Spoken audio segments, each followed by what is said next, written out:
मुंबई गोवा महामार्गावर भीषण अपघात झालाय। यात पाथर्डीच्या मायलेकीचा जागीच मृत्यू झालाय। मुंबई गोवा महामार्गावरील अपघातांचं सत्र सुरूच आहे। शनिवारी पोलादपूर जवळ झालेल्या भीषण अपघातात अहिल्यानगर जिल्ह्यातील पाथर्डी तालुक्यातील मायलेकीचा जागीच मृत्यू झालाय, तर बापलेक गंभीर जखमी झाले। रस्त्याच्या कडेला उभ्या असलेल्या कंटेनरवर भरधाव कार आदळल्यानं हा अपघात घडला। अहिल्यानगर जिल्ह्यातील पाथर्डी तालुक्यातील निवडुंगे येथील मूळ रहिवासी तथा दापोली जिल्हा रत्नागिरी येथील डॉक्टर बाळासाहेब सावंत कोकण कृषी विद्यापीठात अधीक्षक पदावर कार्यरत असलेले अनिल मरकड हे त्यांची पत्नी सुवर्णा मरकड, मुलगी अनुश्री मरकड आणि मुलगा चिन्मय मरकड यांच्यासह सुट्टीनिमित्त गावी आले होते।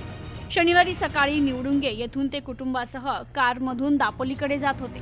दुपारच्या सुमारास पोलादपूर जवळ त्यांच्या कारची रस्त्याच्या कडेला उभ्या असलेल्या एका कंटेनरला जोरदार धडक बसली। ही धडक इतकी भीषण होती की यात कारचा चेंदामेंदा झाला।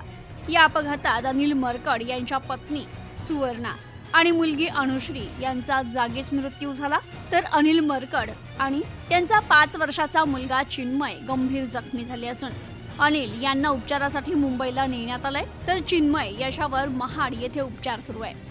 Bureau report, news today 24।